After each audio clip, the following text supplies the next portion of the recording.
રાજકોટમાં શ્રી કૃષ્ણ પ્રણામી ધર્મનિજાનંદ સંપ્રદાય છત્રસાલ યુવક મંડળ દ્વારા ધાર્મિક અને આધ્યાત્મિક ઉત્સાહ સાથે સુખજાગણી મહોત્સવનું ભવ્ય આયોજન કરવામાં આવ્યું છે। આ મહોત્સવ અંતર્ગત તારતમ સાગર બાર પારાયણનો આવતીકાલથી શુભારંભ થશે, જે તારીખ 29 ડિસેમ્બર સુધી ચાલશે।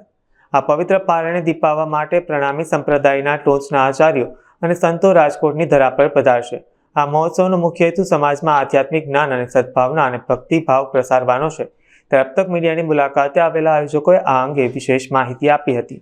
દર વર્ષે અમે આ રાજકોટની અંદર બાર પારાયણ વાર્ષિક ઉત્સવ કરી રહ્યા છીએ। લગભગ 15 વર્ષની આસપાસથી આ કાર્યક્રમ કરી રહ્યા છીએ, જેની અંદર શ્રી 5 મહામંગલપુરી ધામ સુરતથી સૂર્યનારાયણદાસજી મહારાજ, પુરી ધામથી 108 શ્રી કૃષ્ણમણિજી મહારાજ પધારશે અને સુરતથી મૂળ મિલાવ મંદિરથી 108 શ્રી લક્ષ્મણ જ્યોતિજી મહારાજ પધારીને 5 દિવસ એની અમૃતમય વાણીનો લાભ આપશે। આ કાર્યક્રમ આવતીકાલે 25 ડિસેમ્બરથી 29 ડિસેમ્બરે આ કાર્યક્રમ પૂર્ણ થશે। આ કાર્યક્રમ છે એ 150 ફૂટ રિંગ રોડ ઉપર રાજકિંગ પાર્ટી પ્લોટની અંદર રાખેલો છે। વધુમાં વધુ આશરે લગભગ 25 થી 30 હજાર માણસો આ કાર્યક્રમનો લાભ લેશે અને જોડાશે।